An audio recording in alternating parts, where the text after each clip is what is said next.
Get asked this often, but when I do, it's always a very interesting question to me. Blake, I want to get in the podcasting game. What do I need to do? Well, the first thing that you have to have, like not a thought, not a question, not remotely it's just the inevitable. You need good internet. Well, as you can see, we are not in the normal studio. We are here at Service Hawk Digital Media. It's Service Hawk Digital Marketing, and I will get to them in just a minute because they saved my outright ass today. But when I took AYS full time, I knew from the beginning that there were going to be things that would be out of my control, right? I can't control games. I can't control weather. I can't control streams. So many things I can't control. The one thing that I thought I could do better in and somewhat can control was that we would have good internet and that we would have good connection. Thousands and thousands and thousands of dollars spent to make sure that the studio that we built, and I say we as me and my wife, because she's been in this the entire time just like I have. She has put blood, sweat, and tears in this thing, just like I have. I had a dream, came out, did it, didn't ask questions, built it, consistent. We're here. Spent thousands and thousands and thousands of dollars of my own money to make sure that this shit would run right, even for companies to continue to give you the runaround. Hopefully, after today, we have figured that out. The thing about that, though, is that when shit goes crazy and shit hits the fan, you need good people in your life. You need to surround yourself with people and like-minded people that will be able to help you in your time of need. I've never told this before. I've never said this. I've never publicly come out here and said this, but tonight I am. In 2021, we got hit with Hurricane Ida. And there was a really strong chance that I was just going to say, look, man, I don't know if I can do this. Because not only did our house get hit really hard, not only was I not able to see my children, so many things were going on. Renovating a home, so much wildness was happening and chaos happening around me. Didn't get to see my wife a lot. Didn't get to see my child. I would come home from a 9 to 5 every day, 8 to 4 really. But I'd come home from a 9 to 5 every day, pick up my stuff, my equipment, and I would give my son Ben a hug. I would kiss him on the forehead and tell him I love him. I would give my wife a hug, give her a kiss and tell her I love her.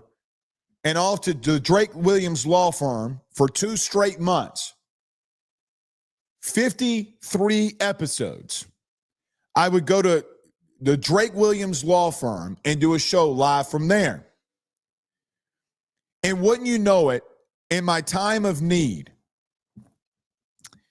great things and great people would help me out.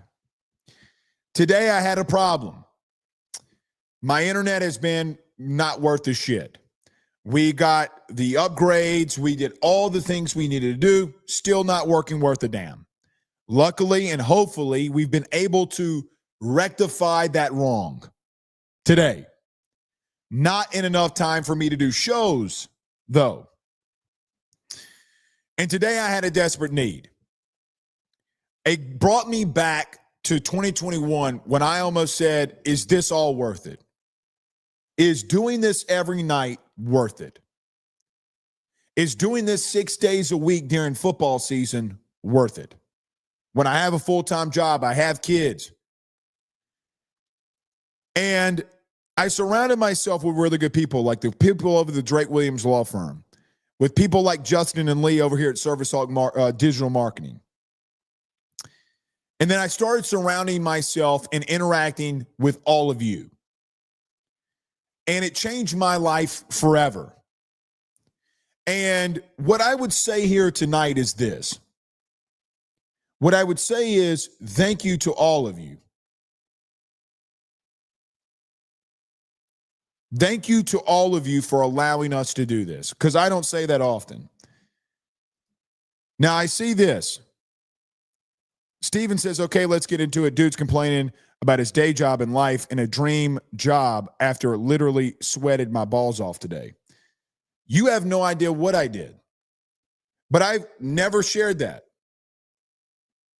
But it's also kind of the thing of like, hey, talk to me about sports. I don't care what else that you think. I came out here to say thank you. Who said I didn't sweat my balls off today? Who said for 5 years before we took this full time that I didn't? You surround yourself with great people. And it's a lesson that I continuously learn every day, and I hope that you apply it. But as Steven says, shut up and talk football.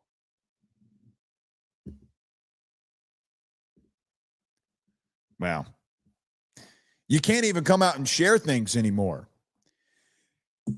Last part of this. Thank you to Justin. Thank you to Lee. Thank you to our friends over at Drake Williams Law Firm. And thank you to all of our partners, because I couldn't do this without you. I couldn't do this without you. I hope when we come in here every night that you say to yourself, hey, man, this guy tries to give everything he did. I've taken 5 minutes to talk about this. 5 minutes. But thank you for all of you, because it kind of, to Steven's point, I mean, he's not wrong. It is kind of a dream job. Let's get rolling here. Everybody do us a favor. Hit the like and share. Share to all those groups. If you're on Facebook, and if you're on Facebook, share to all those groups, social media pages, all that stuff. If you're on YouTube, like, subscribe, notification bell, wherever you listen to podcasts, rate, review, and subscribe. As you can see, we are live from our good friends over at Service Hawk Digital Media, Service Hawk Digital Marketing. Go over there today. Come here today.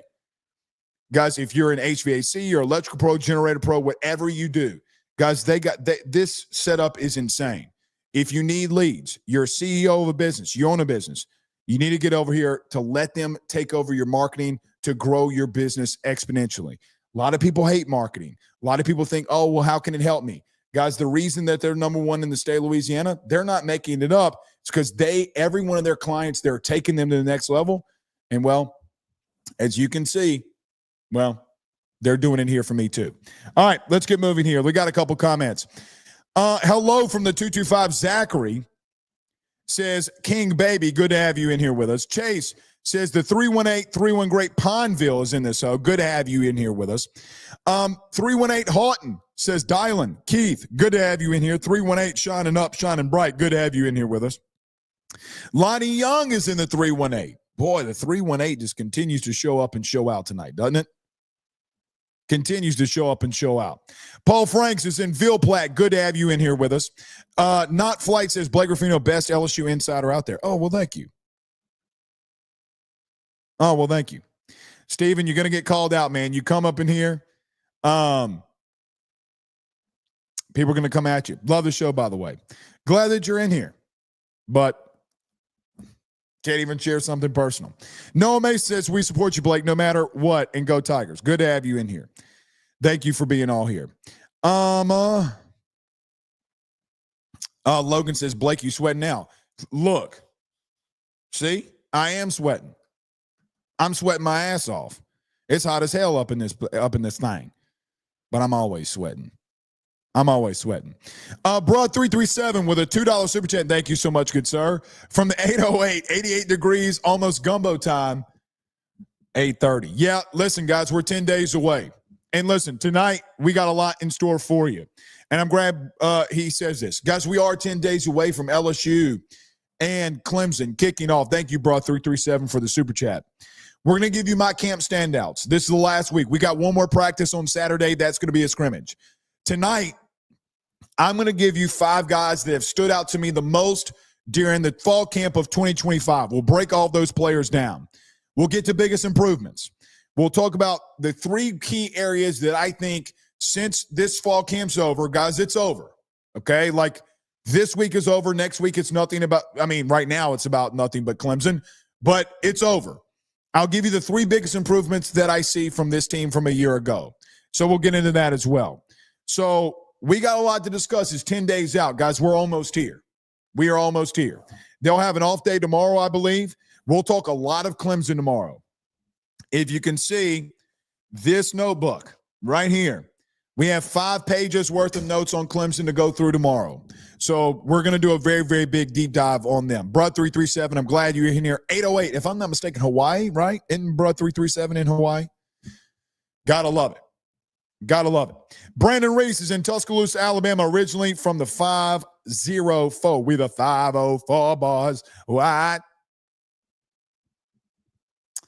X-Ray says, go Clemson. Oh, good Lord. Go Clemson. No way, Jose. Get out of here. Tyler Townsend, who sent me this hat. By the way, Tyler, I got to get with you. Everybody wants one of these hats. We got to figure something out. Hit me up in the DMs. We got to talk. He says, let's go from the 318 another night at the power plant. See? My man's out here grinding. Because I'm out here grinding. Good to see you. Smooth God says, you do so much for us fans, Blake. We love you. Hashtag real stand-up guy. Well, thank you. I appreciate that. I appreciate that. SLS says, are you serious sports? Didn't know we had so many 318 Arkansas fans in the chat. Hey, man, the 318, I got to give it to him, man. Still the number one on AYS from the audio podcast side. You can go look this up yourself. Apple, Spotify, and wherever you listen to podcasts, the number one audio podcast for LSU is this one.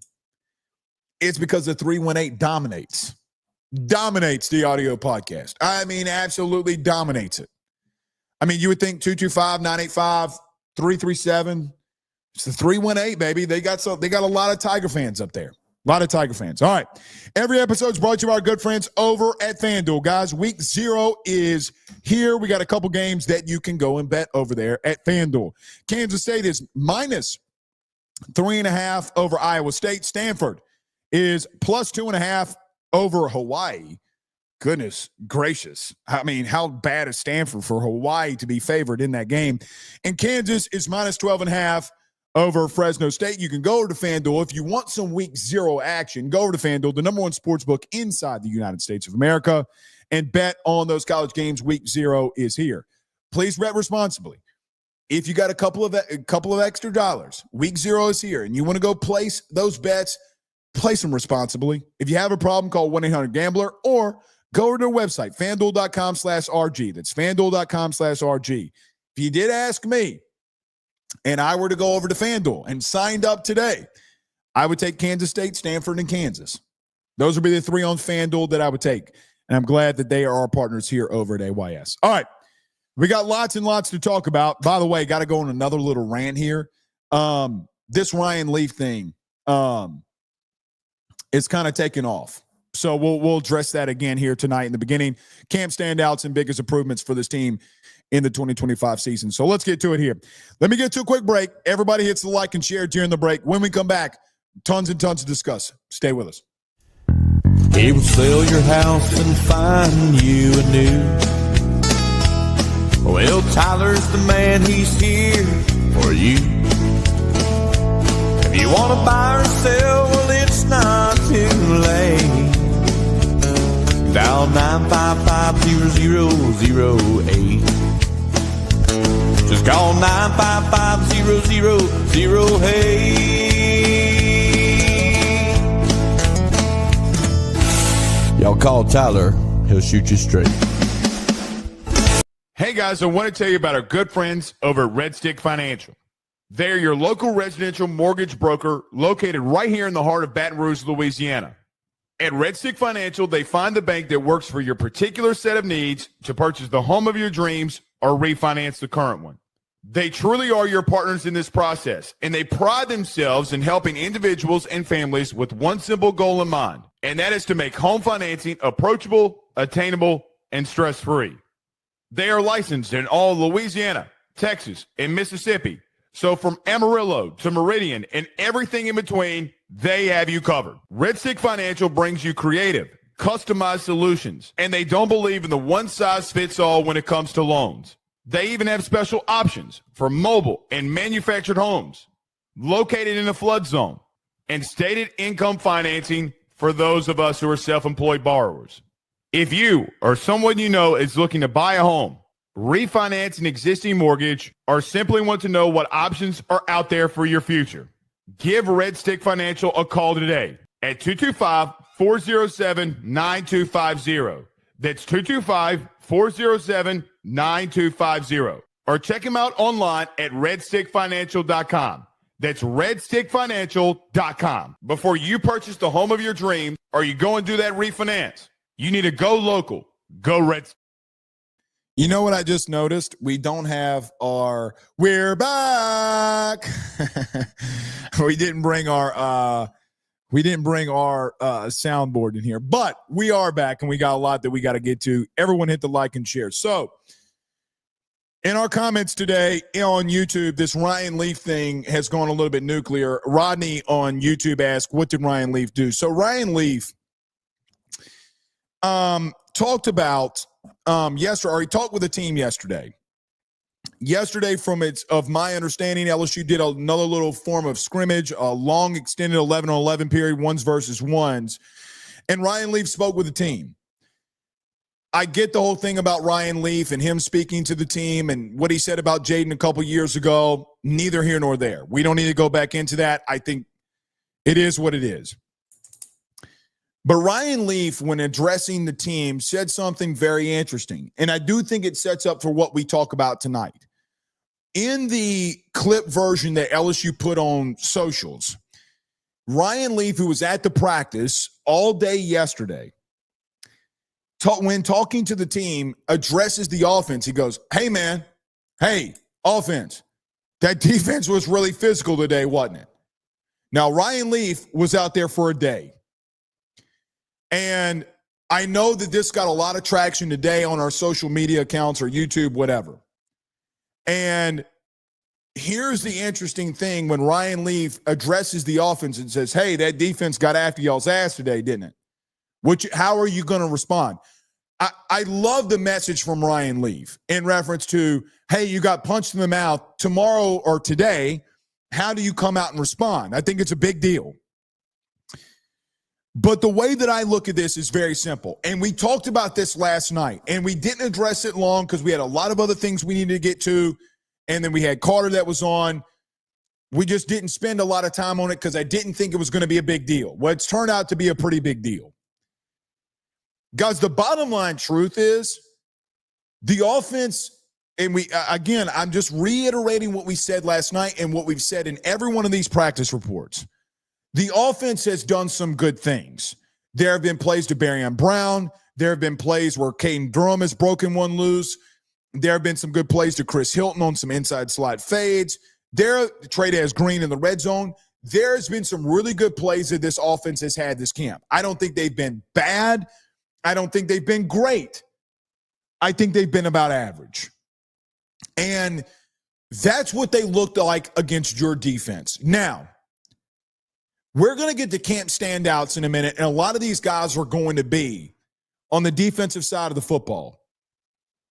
But when we get to biggest improvements, when we tonight talk about what are the biggest things that I've seen from 2024 to 2025 that is the most improved without a question, guys, it's remotely going to be about defense because they have won every day, maybe other than one. I think that there was a day that Garrett Nussmeier, it was a Monday, they had the Sunday off. They came back, and quite honestly, after the injury, there was a situation where, quite frankly, Garrett Nussmeier had enough, and he put this LSU defense in an outright blender.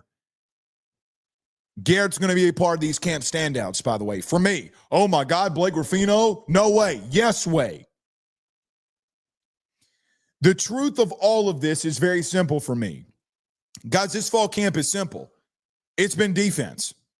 I think they've done a really good job stopping the run. I think they've done a really good job getting after Garrett Nussmeier in pass rush. I think they've done a really good job in coverage. They've had some blown plays. They've had some situations where Chris Hilton and Barion Brown have beat them. Nick Anderson has beaten them. Aaron Anderson has beaten them. There have been certain plays, but there has been more situations than not. Guys, this defense has looked really good. The question will come on August the 30th, and it's really simple. The truth serum, as my mentor in sports media would say, Bill King, when you start playing games, the truth serum starts coming out about what your team actually is. For me, I don't know what to think. And I've talked about this ad nauseum. I do think you're going to be really good on defense. Is your offensive line, is your offense good? And could they be borderline great to some extent? And is your defense just that good that they can slow them down? Or is your defense a little bit above average and your offense just can't get things going? We get to find that out on August the 30th.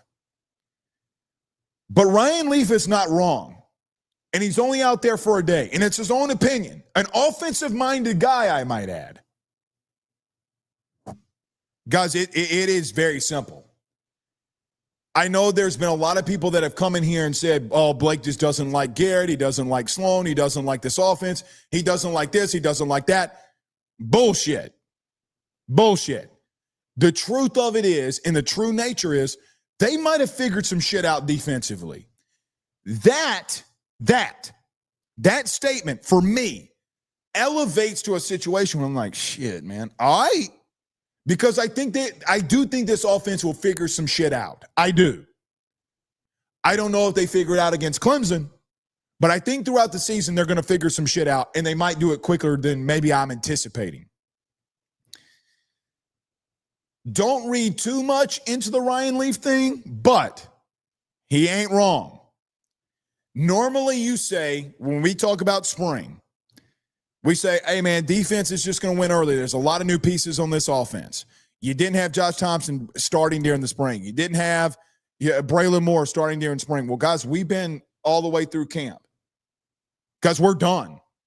And when Saturday comes, we're done. Defense has won it.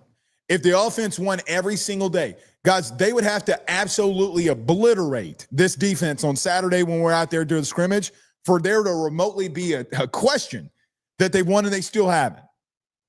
So there have been some guys that have stood out to me that we'll get to, but the defense has won this thing. Now, I will be real with you and up front. I feel like number one is my job to be as real as I can, but number two, not to hold punches and not to just sugarcoat anything. This is what I truly believe.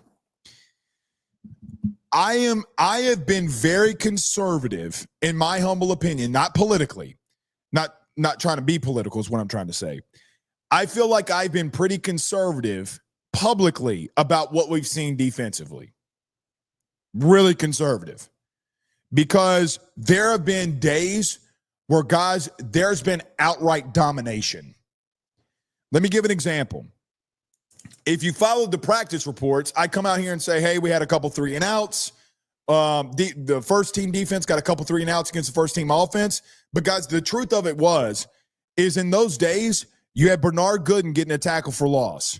You had Bernard Gooden getting a tackle at the line of scrimmage for no gain. You had a batted down pass from Patrick Payton. You had an incomplete fade route that you threw to Barry on.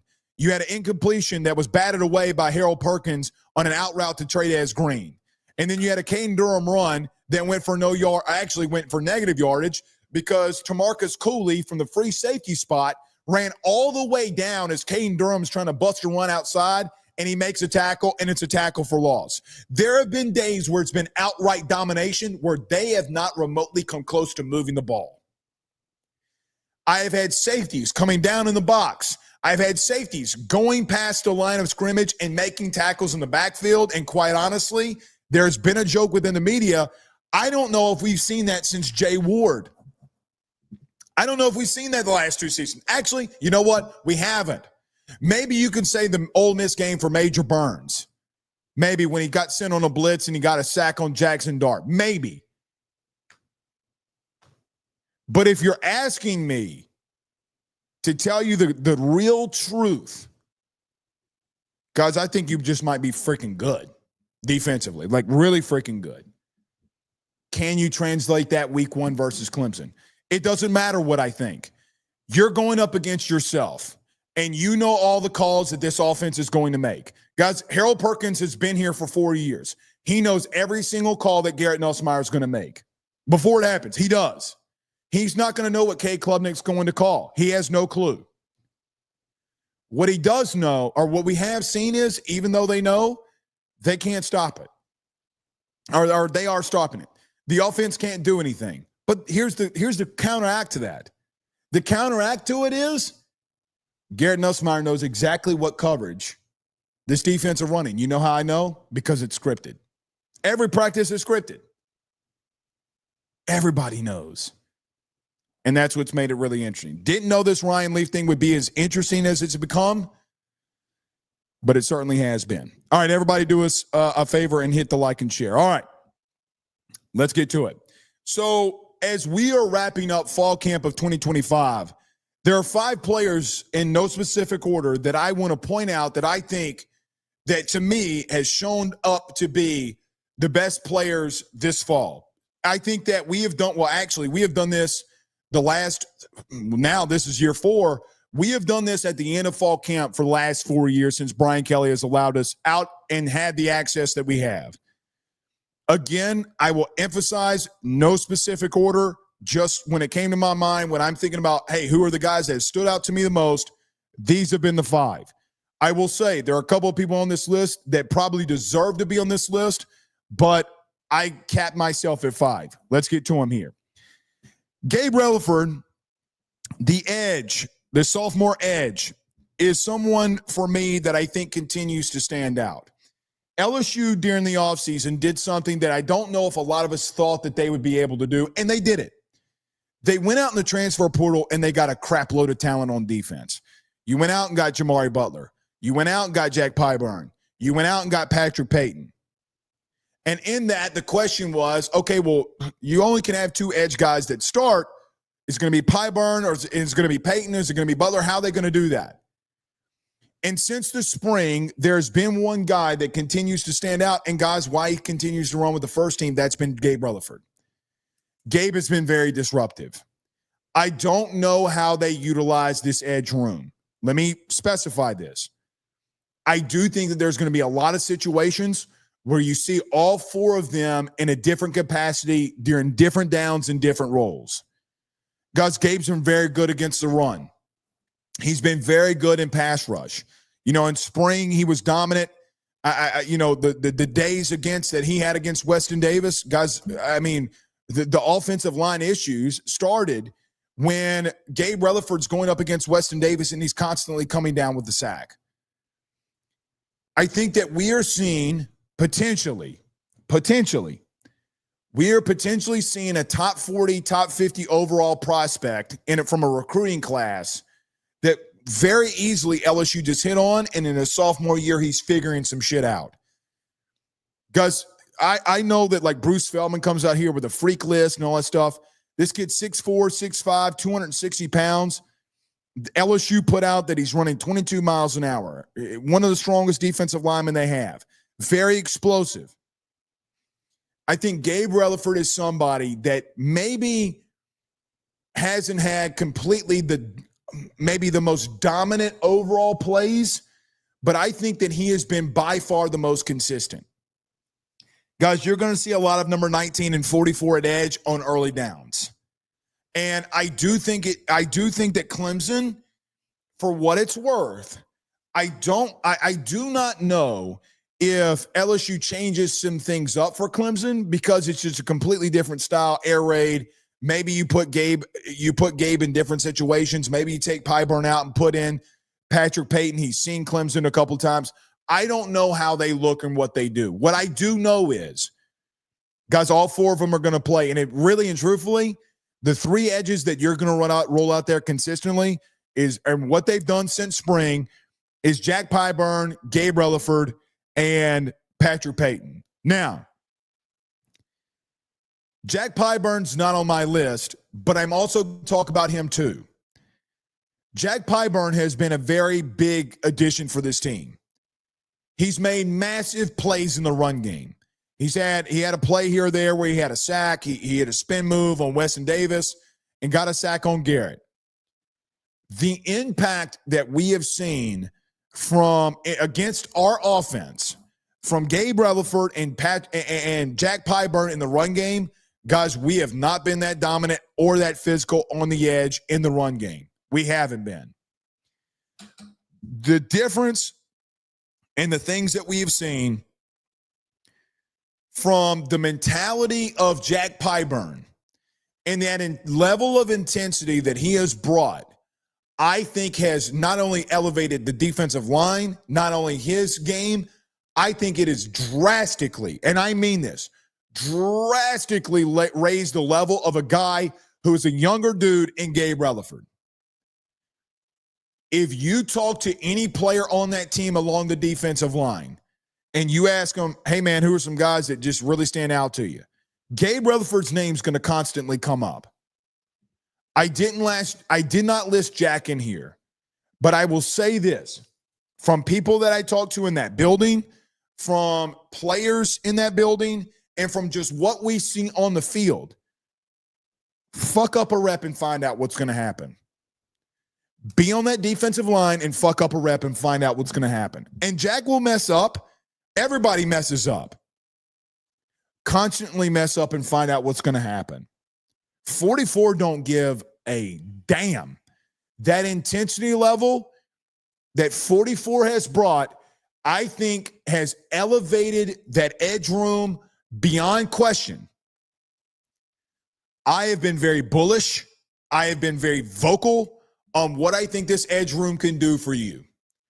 I think it's the overall deepest, and I think it's the overall best room on your team. Is Gabe Rutherford going to take that step forward is going to be the next question. Can he get to the passer? Will be another question, but you've been really good in the run. All right, another defensive lineman. Bernard Gooden comes in at number 2 for me, and again, in no specific order. Guys, I have no idea how to quantify this. I wish I can spend 5, 10, 15 minutes on what I've seen from Bernard Gooden. I have absolutely no idea what to tell you. I've brought this up a couple of times. When we were able to talk to Blake Baker, I had one question that I got to ask. Coach, Bernard Gooden, go. Last week, we played that clip. You can go listen to the Blake Baker interview. Go listen to the question. I know that we clipped it and put it on our socials. Go listen to it. Every single day that we have been out there, 88's made plays. Every day. In high critical situations. Example, there was red zone periods. Bernard Gooden showing up for a tackle for loss. Drive starting out at the own 25-yard line. 3rd and 4, Bernard Gooden sack. 3rd and 5 on the around the 50. I got Bernard Gooden pushing DJ Chester into Garrett Nussmeier's lap. He gets flushed, and he has to throw the ball away. So many different times I have seen 88 make plays. What I think has happened here to some extent is everybody has been so focused on Don McKinley, who, speaking of somebody that everybody's high on, who hasn't been talked about a lot, Don McKinley has been that guy. Guys, I have no earthly idea what to quantify or say or even translate to you on this fine Wednesday evening about what Bernard Gooden's going to be for LSU in 2025, because I don't know. I have a 6-foot, 260-pound defensive tackle that's kicked our ever-living offensive line's ass. Every day that we've been out there, he has been disruptive in the run game. He's been disruptive in the pass game. He's made Garrett Nussmeier's life a living hell. A living hell. Are we in a situation here where DJ Chester and Josh Thompson just are getting beat because of the level of speed and get off, and that has been what the problem has been? Or is this dude about to come in here and wreck some shit? Did you find another Mekhi Wingo, quote unquote? Right? Like, did you go and get another undersized defensive tackle that's just going to do some good shit for you? Maybe you have. I don't know. I don't think Bernard Gooden right now, even though he's been so freaking disruptive, I do not think that he is a 3-down defensive lineman. I don't. But you say that, and then he goes out there and he keeps making freaking plays. How does this coaching staff with Kyle Williams, Blake Baker, all of it, how do they utilize 88 and his strengths? I think that is the biggest question mark, but there just continues to come a point in time where, guys, I got to be real with you. I have no idea what I'm saying in reference to what Bernard Gooden has been for you, because I don't know if it translates. I don't know if there's just a situation where he knows what you're calling, he knows the signs, he knows your calls.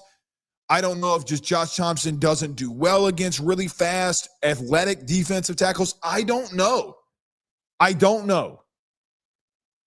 The only thing I do know is either this guy's a first-team all-SEC practice player, or he's going to give you a lot of production while he's in there. Guys, he just wrecks shit. I mean, he's been wrecking so much shit. Bernard Gooden comes in at number 2 for me. If you made me pick a player that's just been the overall best and made the most plays, it's been Bernard Gooden. If any media member, and I mean any media member, there's 1,724 of you in here right now. To all 1,700 of you that are in here watching live right now, if any media member comes out and says that anybody has made more plays more than Bernard Gooden, they need to go to an eye doctor and get their eyes checked, or they need to go sit at a lie detector and watch that thing go brrr, because they lying. Nobody has made more plays than number 88. So number 2 for me is Bernard Gooden. Number 3.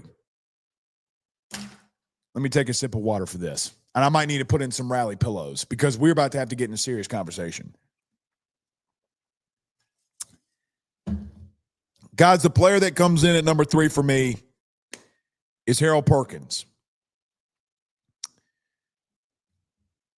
Earlier in the show, I talked about the defense, and I talked about when I come out here, what I felt like that I've done is try to limit some expectations off of what we've seen, because I don't want to put out, if you just come out after every practice and say, man, this defense is going to dominate, it's going to dominate.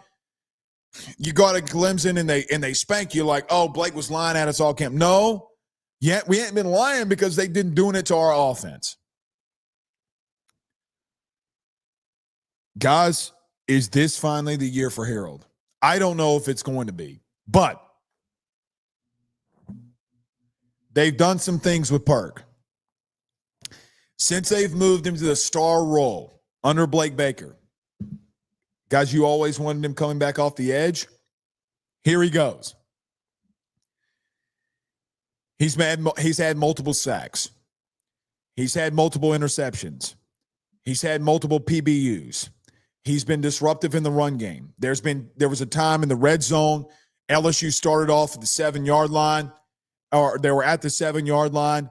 Harold Perkins comes on a blitz, hits Caden Durham in the backfield for a tackle for loss. There have been multiple times in non-scripted periods when they're just going 11 on 11, Trey Green runs an out route, and Harold Perkins, I mean, I'm not saying he could have picked it off. I think he could have. I think he could have had multiple interceptions this camp. The thing that has separated Harold, and something that we talked about when they officially moved him back to that star role, I'm pretty sure we were the ones who pretty much broke that news, by the way, but neither here nor there. Because we asked Wilson Alexander in January. I was like, Wilson, I'm hearing he's moving to star. Oh, I don't, Anyway. Guys, running backs and tight ends have to block him when he comes off that edge from that slot. I don't think there's a lot of running backs and tight ends that can block 7. I just don't. If your defense is going to be as good as we think that they can be, Harold Perkins has got to play a bigger factor than almost anybody. I think he's a difference maker. When you win national titles, when you win SEC titles, when you get to a playoff, you got to have difference makers. I don't think Harold Perkins in 2022 he didn't have the players around him that can elevate his game. He had to try to elevate everybody else's game, and quite honestly, they just weren't talented enough. What happens if Mansour Delane, who has been very good in college football and has gone up against Clemson and had a lot of success, what happens when your DBs are able to lock some receivers down in situations and number 6, number 7, number 19, or number 44 are able to get 9 and or 96 are able to get after the passer? That's where I start becoming like, shit, I will run into any game with that unit if I'm able to get it. Gus Harold's just made a lot of plays. And I know that you all are tired. I know that all of you are tired of the situation of coming out here and hearing Harold Perkins this, Harold Perkins that. I know you're tired of it. You want to see it in action. Guys, I can only go off based off of what I've seen. Does Harold Perkins' really good fall camp, does that mean that he's going to be a first-team All-American? No. Does that mean he's a first-team All-SEC guy? No. What I do think that it does is it puts him in a more comfortable situation for him. And I think that Lance Guidry, the new analyst, the former defensive coordinator at Miami, I think having Lance there and having a new voice for Perk and having that voice for Perk, I think he's been able to get through to him. I think that in some things that I hear, the ACL injury made Perk really dig deep on who he is as a person.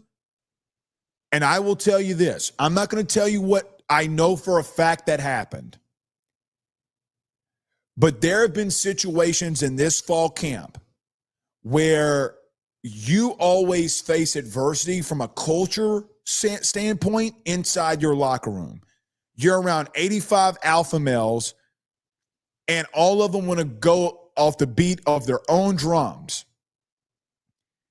I have heard at least 3 stories this fall camp of not only Perk showing up on the field, but Perk and Garrett both showing up in the locker room and doing things that national title contending teams do. What I would tell you is this: if 2/3, if you just get 66%, 67% of the guy that we've seen from this fall camp hits that field on August the 30th and takes it to Clemson, guys, Harold Perkins is going to be a first-round dude. He's that talented, guys. Can he lock in? Can he stay focused? The one area that I worry about Perkins, can he stay locked in and can he stay focused when he's on the field? When he is, guys, he's arguably the best player on the field at any given moment. That will be the question. All right, number 4 for me, Trey'Dez Green. You know, I was thinking about offensively, some guys that I just feel like have stood out a lot. And I thought a lot about Bauer Sharp too. The thing with Trey'Dez Green for me is he's a freak.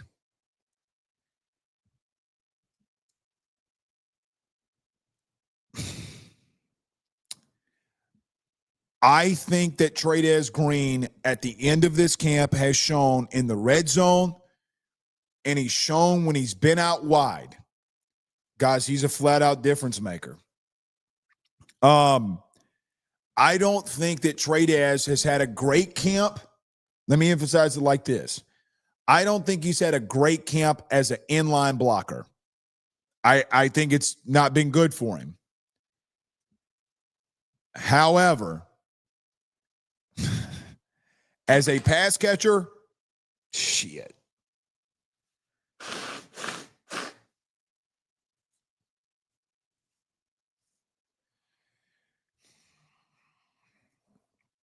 I think you're going to see a lot more 12 personnel. What is 12 personnel? 2 tight ends, 1 running back. Bauer, Sharp, and Tradez really, really, really change the dynamic of that tight end room. I just wonder how they're going to utilize him. I wonder if not being the best at the end line of scrimmage is really been I think it might hurt him. I don't know if he's going to start. I don't know, because Bauer Sharp has been more consistent there, and you need the most help that you can get in this running game. But guys, when 14's on the field, the flat honest truth, there's not a lot of people on this planet that can guard him, NFL or college. There's just not a lot. He reminds me of a tight end in what we saw in Jimmy Graham. 6'7", 240, 245. Jimmy was not a great inline blocker either, but my God, he was a difference maker. I think you could get that from him. I really do. You gotta game plan 14 into the ball game. It's a must. Not just in the red zone either. Not just in the red zone. Guys, we've seen him. We've seen him give every single corner and every single safety problems. Every one of them. Every one of them. Early in camp, he had a little bit of the dropsies. Guys, in the red zone, he's just a freak. He's a freak. I don't know what to make of Tradez either, really. But the 5-star status, he's a 5-star athlete. That's for damn sure. All right.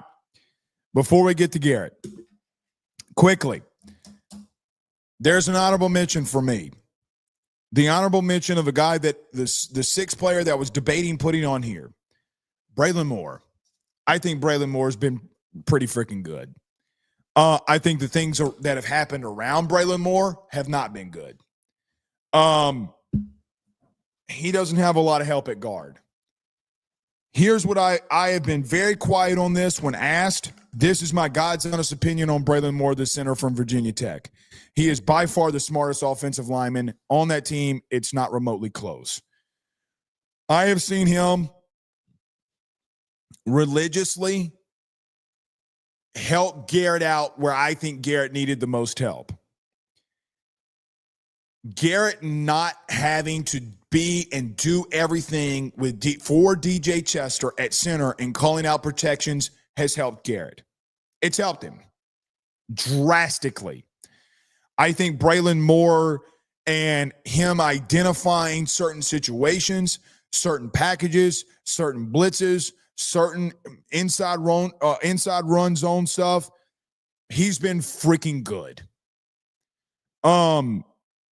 Where I push back on Braylon Moore is I've not seen him be able to advance and get push against guys like Don McKinley. I think that if there is something Brian Kelly has said this fall camp that I vehemently agree with, I think 61 is a really good center. He has taken load off of Garrett Nussmeier's shoulders. Guys, I would suggest, because y'all haven't seen this, when we get into the game versus Clemson, I want you to watch something very quickly. I want you to watch 61 and everything that he calls out. I want you to see what he does. Other than a handful of times that I can remember when I'm out there, Garrett has changed a protection based off of something that he saw that Braylon Moore couldn't see. And then protection got changed. Outside of that, guys, I think that this is the smartest center that you've had since Lloyd Cushenberry, that just knows the game and knows that position. He's got so many reps there. He was somebody that I wanted to put on this list. I think he's going to be good. I think he has been good. I think he needs more help from the guys from it to his right and to his left. He hasn't gotten the guard play that he needs. There's another thing that he does too. I think Braylon Moore has understood in certain 11 on 11 11 on 11 situations where the thing that I was taught was I think he cleans out the trash in pass pro very well. What do I mean? In pass pro, when a center doesn't have anybody on him, a lot of inexperienced centers will sit there and wait. What Braylon Moore has done, which is giving Garrett the ability to step up in the pocket, and we've talked about this a lot. What's given him that ability is when Braylon Moore sees that nothing's coming, he's going to go to the right guard or left guard and kind of clear out the trash so that Garrett can push that pocket, step up, and make a throw. If Garrett gets that ability a lot, guys, he's going to beat the living dog shit out of a lot of ability. DJ didn't do that for him. Why Brad Davis, Brian Kelly, Joe Sloan, whoever didn't talk about that a lot is beyond me. But he does it, and he's searching for contact. He's done a lot of the little things that a center needs to do at a very high level.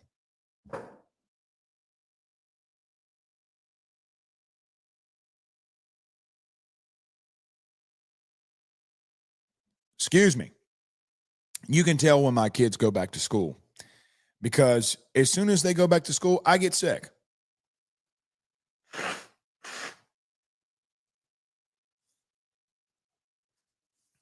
Golly. Yes, these last 3 days, I felt like dog shit, just to be real with you. Nevertheless, Braylon Moore's been really good. He's done a very good job at cleaning out what I was taught of at that position to clean out the trash. If you give Garrett that ability to step up in the pocket, I think he's going to do some dangerous things. All right. Last but not least, before we get to a break here and then come back and talk about biggest improvements. Garrett Nussmeier.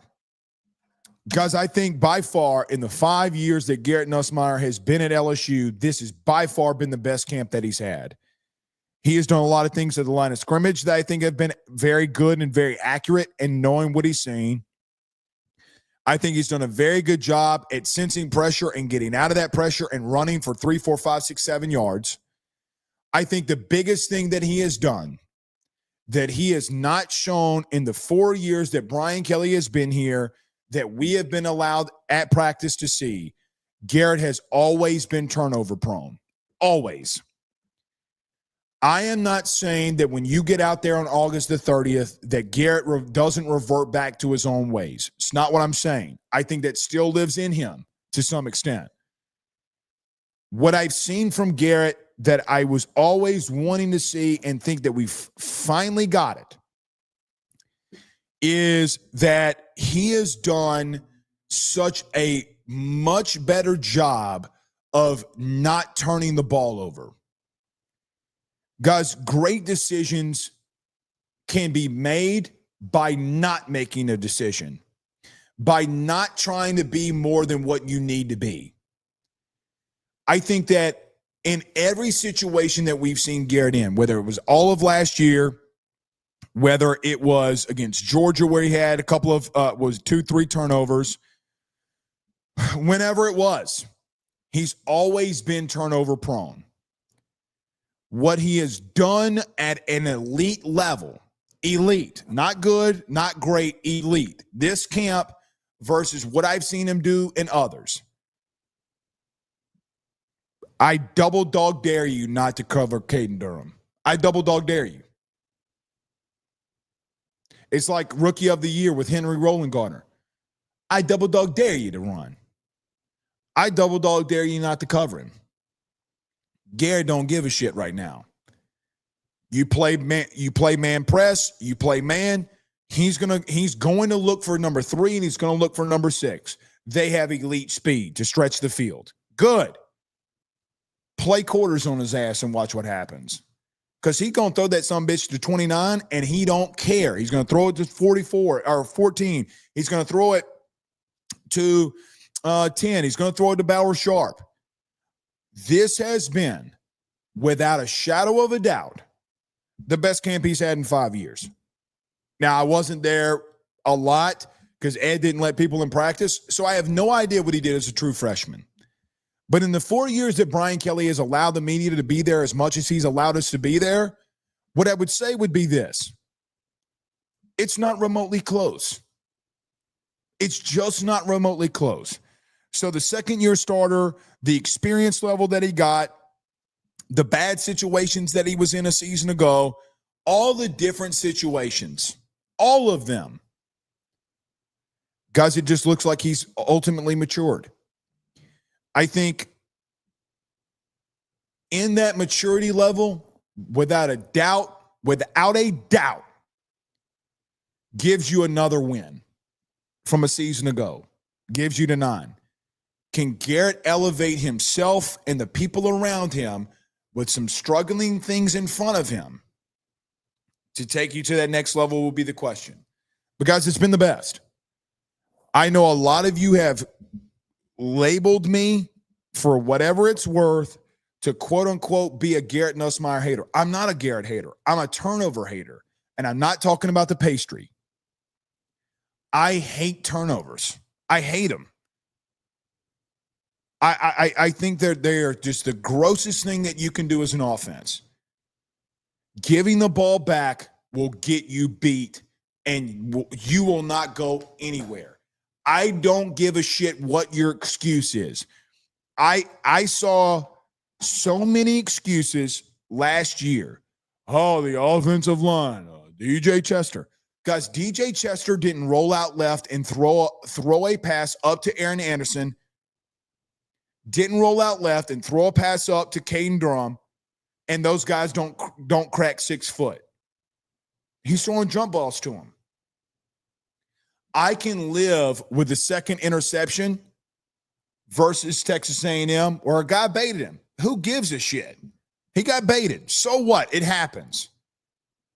You got to eliminate the dumb mistakes. And quite honestly, he's done that. He's always had the ability.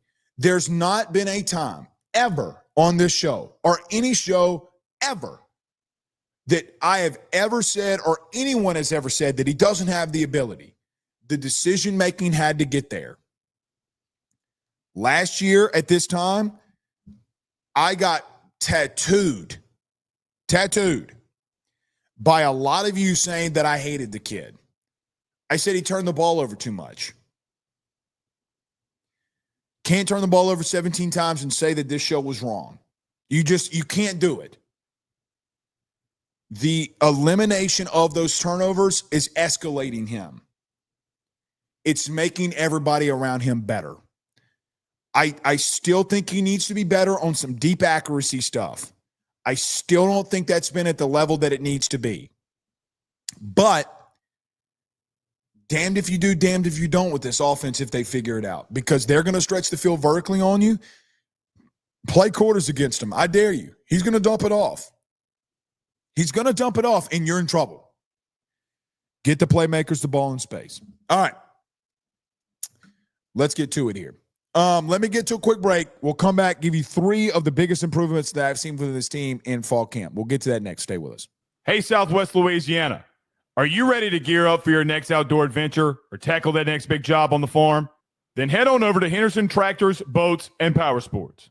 At Henderson and Lake Charles, they've got everything you need under one massive 30,000 square foot indoor showroom. Kubota tractors and mowers to power through the toughest tasks. Polaris off-road bikes and side-by-sides to conquer any trail. And tracker boats with brands like Ranger, Nitro, Sun Tracker, and Regency pontoons for a day out on the water. Whether you're a farmer or a hunter or just someone who loves the great outdoors, Henderson has what you need to get the job done and have fun while doing it. Browse their new and used inventory over at their website, hendersonimplement.com. That's hendersonimplement.com. Or give them a call today at 337-436-4366. That's 337-436-4366. Or go see them over in Lake Charles on the corner of East McNee Street and Highway 14. Remember, if you need a tractor, go to Henderson. Need a boat? Go to Henderson. Or if you need an ATV or side-by-side, you know where to go. Henderson. Just let them know that your good friend Blake Ruffino over at AYS sent you on by. Guys, let me tell you about our good friends over at Grand Slam Heating and Air, where your comfort is their top priority. At Grand Slam Heating and Air, they promise to provide customers with high-quality HVAC service at an affordable price while ensuring the homeowner peace of mind. From their office to your home, they guarantee the best hassle-free experience around. Efficiency and comfort is their game. Let them make your home Grand Slam today. At Grand Slam Heating and Air, they're offering their annual maintenance plan starting off at $18.75 a month and also doing those $99 tune-up promotions. They provide free estimates for system and ductwork replacement, as well as offering financing to get the job done with no money up front. From Baton Rouge to Hammond to Covington, they're all around. So what you need to do today, give them a call at 225-380-9065. That's 225-380-9065. Or go over to their website, getgrandslamair.com. That's getgrandslamair.com, where your comfort is their top priority. All right. We got a comment in here from Mitch. Mr. Optimistic, yes, hit us up. DM us. Brandon's still back there. He literally is still back here. He just isn't doing anything tonight. But yes, if you want to volunteer and help us, you can. You got to be consistent. You don't show up one night, you cut. It's like 2-a-days. Mitch on YouTube says, I'm not drinking the LSU Kool-Aid this year. They're going to have to show me. I'm not trying to tell you to drink the Kool-Aid or not drink the Kool-Aid. What I'm just trying to tell you is what I've seen. I don't think the offensive issues do worry me, to be real with you, along the offensive line. They worry me. They worry me. I hope that I'm wrong. Guys, there's no – if you were in my position and you saw what I saw, and I read out every practice report, things that we've seen, why in the good world would you not be? You wouldn't have a brain. All right, quickly. I need to get out of here. There are 3 big improvements that I've seen from this team. Number 1, the biggest improvements going into the 2025 season that we've seen in this fall camp.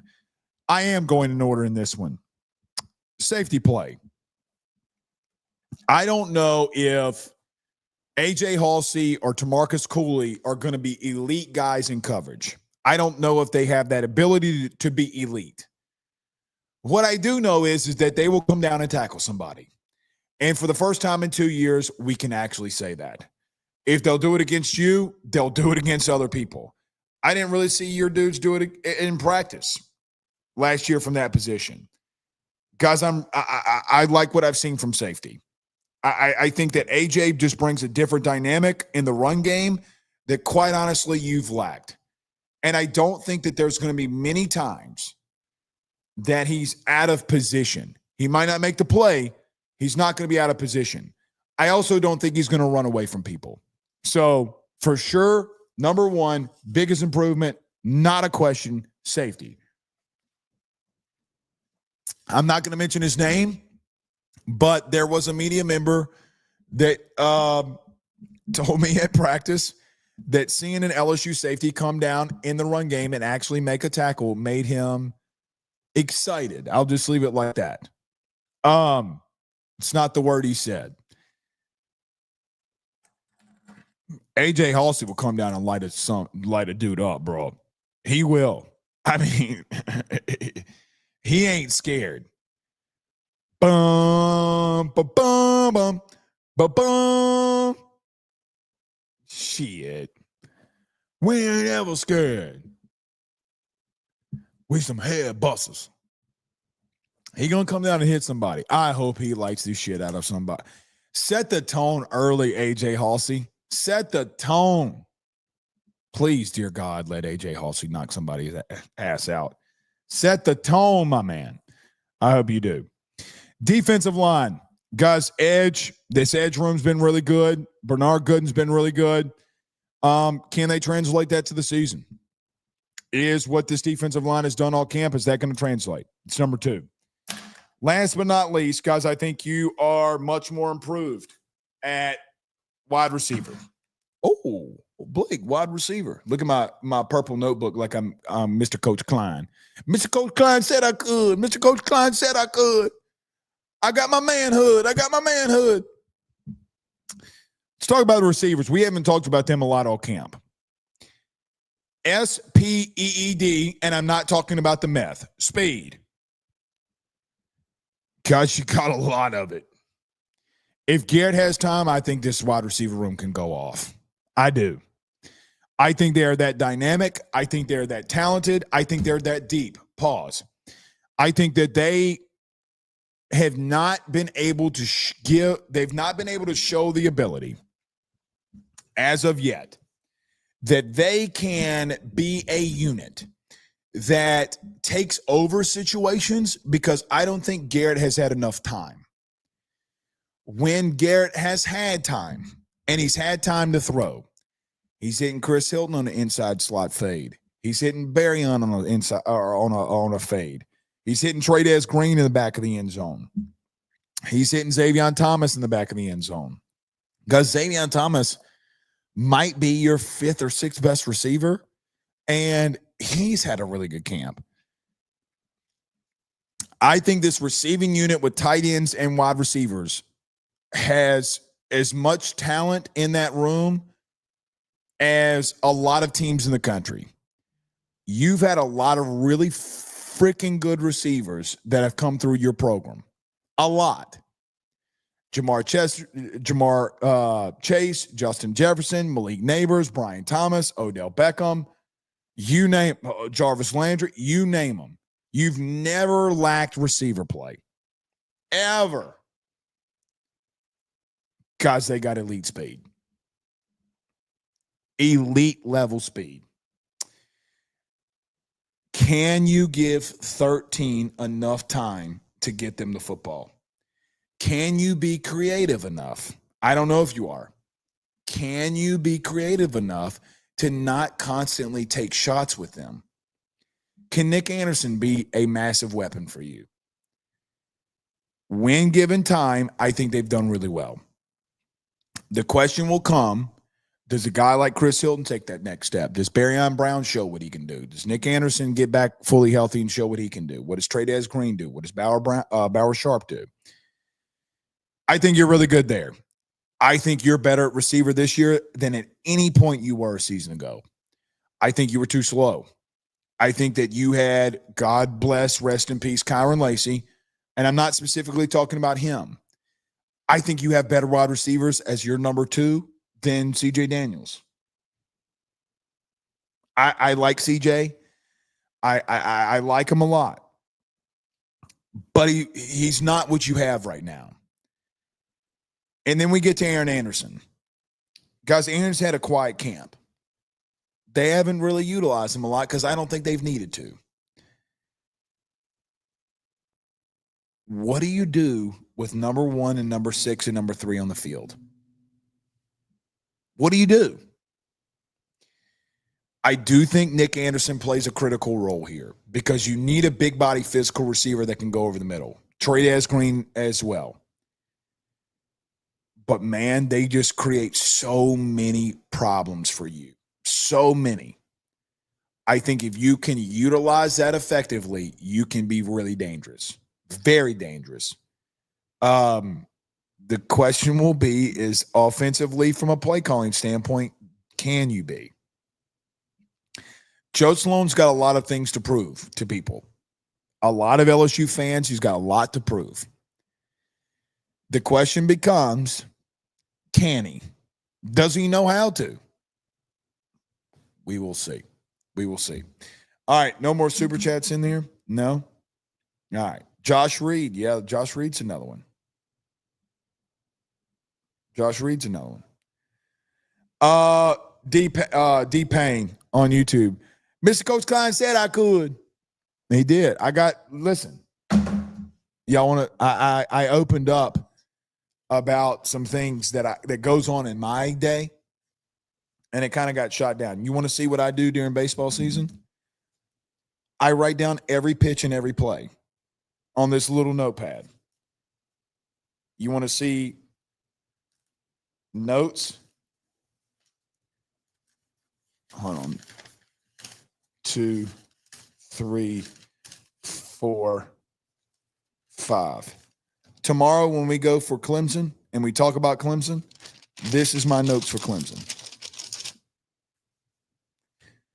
I'm like Mr. Coach Klein with my purple notebook. Mr. Coach Klein said I could. He did. All right. Hopefully we're back in the studio tomorrow. Greatly appreciate our good friends Lee and Justin over at Service Hawk Digital. If you run a business, own a business, want right leads, you know where to go. We'll see y'all tomorrow, man. Peace.